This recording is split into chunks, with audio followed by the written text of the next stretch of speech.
हमारे चैनल को सब्सक्राइब करें और साथ खड़े बेल आइकन को प्रेस करें ताकि हमारी हर आने वाली वीडियो आपको बर वक्त मिलती रहे। आपका लेते वक्त और चीखें मारे तो इसका क्या मतलब है?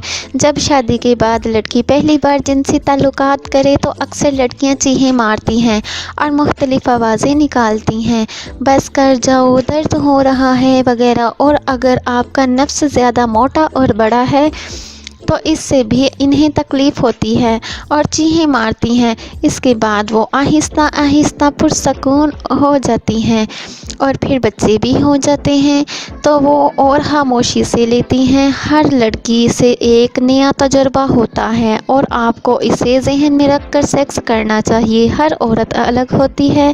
चीखें या आवाज़ की वजह खुशी, दर्द, बोरियत या बहुत सी चीज़ें हो सकती हैं। कुछ ख़वातीन अंदर लेते वक्त खामोश रहती हैं, कुछ ख़वातीन आवाज़ें करना चाहती हैं। जिनसी ताल्लुकात के दौरान कोई भी औरत बहुत ज़्यादा खुशी महसूस करती है तो ये चीखना फितरी है। अगर तो आज इस स्टोरी से आप लुत्फ़ अंदोज़ हुए हैं तो इस चैनल को सब्सक्राइब करें और साथ ही खड़े घंटी पर ज़ोर दें।